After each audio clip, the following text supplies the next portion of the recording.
Okay, bismillahirrahmanirrahim. Assalamualaikum warahmatullahi wabarakatuh dan salam sejahtera. Selamat sejahtera. Kita berjumpa lagi dalam PDPR.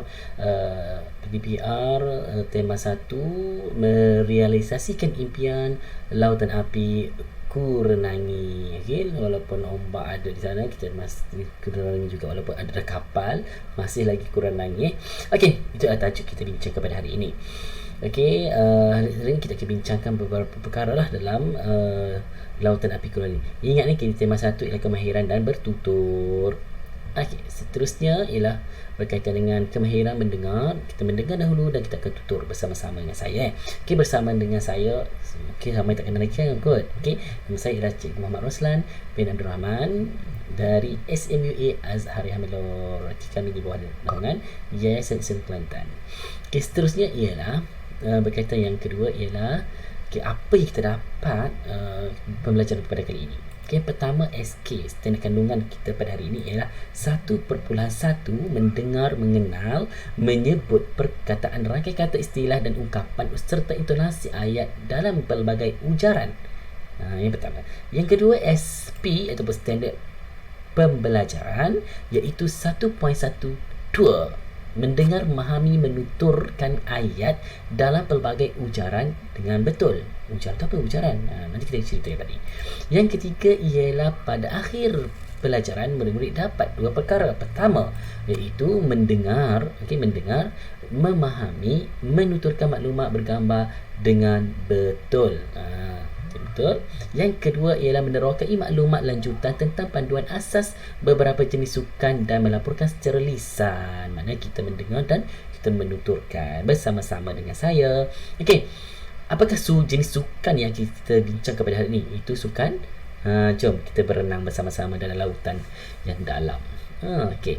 Seterusnya ialah kita baca dahulu teknik membaca. Kita baca sekejap berkaitan dengan tema 1, merealisasikan impian itu lautan air kurenangi. Jom belajar berenang. Kita baca sama-sama walaupun anda berada di rumah, di dalam kereta maupun di mana jua anda berada, sama-sama kita membaca. Okey.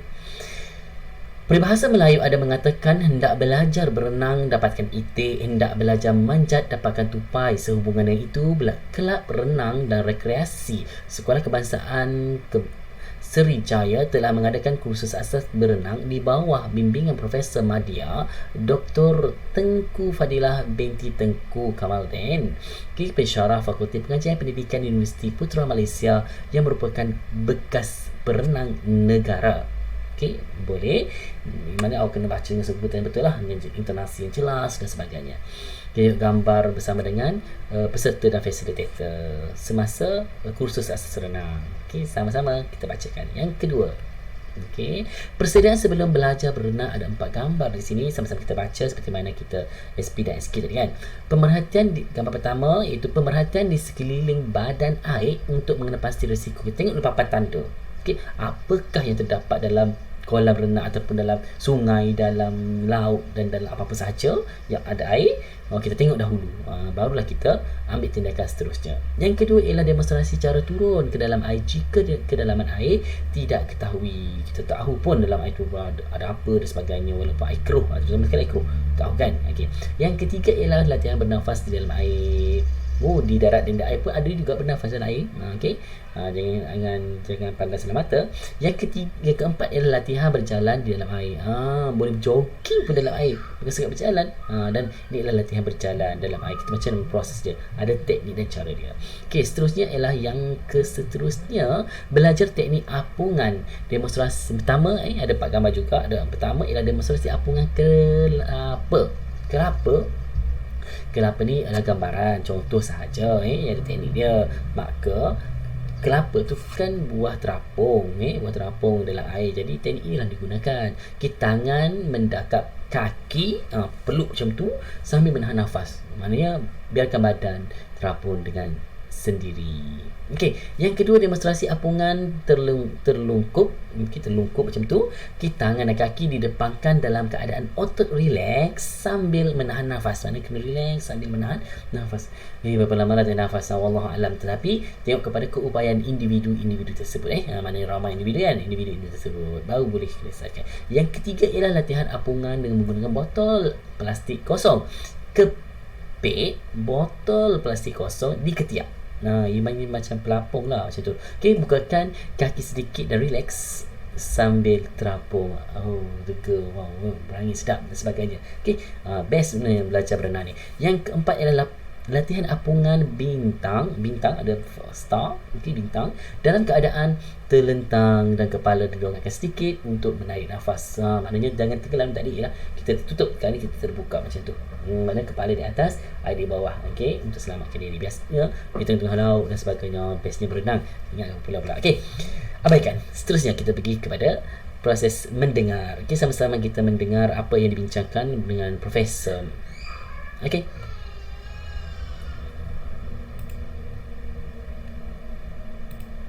Tema 1 halaman 8, Lautan Api Ku Renangi. Aktiviti 1, dengar, fahami dan tuturkan bahan dalam pelbagai ujaran dengan betulnya. Aktiviti 2, terokai maklumat lanjut tentang panduan asas berenang dan laporkan secara lisan. Murid-murid, bersama-sama kita hari ini ialah Profesor Madya Dr. Tengku Fadilah Tengku Kamaldin, Ketua Jabatan Pengajian Sukan Fakulti Pengajian Pendidikan Universiti Putra Malaysia Serdang. Dr. Tengku akan mengajar kita tentang panduan asas berenang. Apa khabar Dr. Tengku? Alhamdulillah, syukur ke hadrat Allah, saya sihat. Baiklah, soalan yang pertama. Berenang itu apa sebenarnya? Berenang ialah pergerakan kita di dalam air dari point A ke point B. Kita boleh menggunakan apa-apa gaya pun untuk bergerak, termasuk terapung di belakang badan sambil menguiskan tangan. Itu juga dikira sebagai berenang. Oh, begitu. Jadi apakah perkara penting yang perlu kami ketahui untuk belajar berenang? Baiklah. Sebenarnya, sebelum belajar berenang, kita perlu ambil perhatian tentang aspek keselamatan di air. Contohnya, papan tanda yang ada, keadaan cuaca, keadaan arus yang deras dan warna air sekiranya keruh. Oleh itu, apabila tiba di badan air, jangan terus terjun. Lakukanlah pemerhatian terlebih dahulu dan jangan berenang bersendirian. Kedua, kita perlu belajar tentang cara-cara untuk masuk ke dalam air, terutamanya apabila kita tidak pasti tentang kedalaman air. Ketiga, kita perlu belajar bernafas dengan betul di dalam air.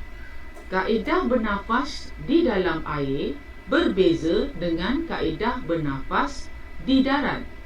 Caranya, semasa di permukaan air, tarik nafas dalam-dalam melalui mulut, kemudian tahan. Semasa di dalam air, lepaskan nafas yang ada di rongga dada melalui hidung atau mulut, sedikit demi sedikit. Jangan tarik nafas melalui hidung seperti di darat. Keempat, amat penting juga untuk kita tahu tentang tata cara berjalan di dalam air. Semasa di dalam air, kita perlu berjalan menyengit seperti ketam untuk mengurangkan rintangan. Kelima, kita perlu belajar cara mengapungkan diri di dalam air. Mengapungkan diri juga ada beberapa cara. Pelajarilah satu atau dua cara kerana setiap cara itu ada kebaikannya yang tersendiri. Baik, terima kasih Dr. Tengku kerana sudi memberikan penerangan tentang panduan belajar berenang. Sama-sama. Mari murid-murid kita belajar berenang. Okey, jom kita belajar berenang. Okey. Okay, bukan kita mendengar saja, tapi kita ada latihan yang akan laksanakan. Okey, proses kita mendengar. Okay, atau kita teliti, kita faham apa yang diceritakan. Jadi inilah latihan dia ada. Okey, jom buat latihan sambil berenang. Okey, pertama tengok penyu dulu berenang. Okey, penyu berenang tu macam mana penyu berenang. Okey, soalan pertama ialah nyatakan definisi berenang. Tadi dah nyatakan di soal oleh penemu duga ataupun guru tadi dah tanya dah dia. Okey, apakah definisi berenang? Profesor Madia pun sudah menyebut jawapannya. Jadi kita buat sama-sama. Okey, pertama ialah nyatakan ciri definisi berenang. Okey, jawapan dia ialah berenang ialah pergerakan kita di dalam air dari titik A okey, ke point B ataupun point A point B. Kita berenang. Okey, berenang. Alright. Dia pergi ke sana ke sini. Yang seterusnya, selesai fahami berenang maknanya kita daripada berenang pergerakan kita dalam air dari point A dan point B. Okey, point A ke point B. Jelas. Okey, seterusnya ialah nombor 2. Berikut adalah 4 aspek keselamatan di air, kecuali walaupun kita seronok berenang, kita seronok bermain air, tetapi ada keselamatannya. Okey, yang pertama ialah papan tanda yang tiada. Yang B ialah keadaan cuaca. Adakah cuaca itu elok ataupun cuaca itu ada yang tidak menyenangkan, elok ataupun tidak menyenangkan, ataupun cuaca buruk dan sebagainya. Yang ke C ialah keadaan arus yang deras, dan D ialah warna air. Yang mana ya? Okay, aspek keselamatan. Adakah kita kena terjun seperti nyatakan oleh profesor? Kita dengar betul-betul profesor cakap apa ni. Jom kita jawab sama-sama. Papan tanda, keadaan cuaca, keadaan arus, warna air, mana satu? Apakah jawapan dia? Jom tanda, iaitu jawapan dia adalah A, papan tanda yang tiada. Mana tiada papan tanda ni? Jangan berenang sesuka hati. Nanti ada buaya, ada jerung dan sebagainya. Tengok jerung yang saya tangkap tadi. Ini ialah papan tanda yang tiada ni. Nasib baik saya sempat tangkap jerung ni. Jadi anda kena baca dahulu soalan dia dan terus menjawab dengan cara betul. Yang ketiga, berikan 5 perkara penting yang perlu diketahui sebelum belajar berenang. Okey, 5 perkara yang dinyatakan oleh profesor tersebut. Dalam buku pun ada sebenarnya. Okey, jom kita jawab sama-sama. Yang pertama ialah aspek keselamatan di air. Kita tahu aspek keselamatan kita berenang tu macam mana keadaan dia. Adakah kita tahu ada pelapung ataupun ada apa-apa alat yang boleh memberi keselamatan kepada kita di dalam air. Bahaya juga walaupun dapat berenang. Yang kedua iaitu belajar bercara masuk ke dalam air. Tadi dah nyatakan cara belajar macam mana. Ada yang terbuka tangan, ada macam-macam. Berbagai teknik sekurang 2 teknik seperti mana profesor cakap lah. Yang ketiga ialah belajar bernafas dengan betul. Walaupun di darat ada cara bernafas, di dalam air juga ada cara dia untuk bernafas. Boleh. Teruskan yang keempat iaitu mengetahui tata cara belajar di dalam air. Ketahui tata cara jugalah, ada prosedur dia lah. Bukannya di darat saja, di dalam air juga ada tata cara dia. Yang kelima, yang terakhir iaitu belajar cara mengapungkan diri di dalam air ataupun dalam air. Maknanya kita akan tahu belajar cara mengapungkan diri dalam air. Kita kena apungkan diri ketika penat letih ni. Kita kena apunglah untuk relax dan sebagainya. Okey, yang keempat. Selesai yang ketiga, yang keempat pula berikut merupakan aspek keselamatan yang perlu diambil kira setelah tiba di badan air, kecuali bukanlah kecuali A ialah jangan terjun dahulu, B lakukan pemerhatian terlebih dahulu, C jangan berenang bersendirian, dan D kenal pasti kedalaman air. Okey, mana satu jawapan dia? Seperti profesor cakap, susah kak ni saya terangkan kalau dengar dalam peperiksaan nanti apa ni jawab ni so kena dengar betul-betul apa yang dibincangkan, apa yang diterangkan oleh profesor ataupun oleh audio tu. Siapa-siapa sahajalah, maknanya awak kena dengar dengan teliti, fokus bila awak cakap tu, dengar fokus, barulah anda boleh jawab. Apa jawapan dia yang nombor 4 ni? Iaitu kenal pasti kedalaman air. Anda faham? Jadi selesai jawab soalan kita pada hari ini, perbincangan kita. Dapat soalan saja tak banyak pun, tetapi sukar sukar sangat. Allah, susahnya tak, senang saja kalau fokus, insya-Allah mudah. Okey, mudah sangat. Jadi jangan risau, jangan apa-apa, relax dan terus baca dan dengar betul-betul, insya-Allah jawapan anda cemerlang. Okey, itu saja daripada saya perkongsian pada hari ini. Semoga memberi manfaat kepada anda semua. Jangan lupa subscribe channel saya dahulu, Cikgu Roslan Channel Muhammad Roslan. Alright, so kita jumpa di lain PDR. Okay, Assalamualaikum warahmatullahi wabarakatuh. Bye bye.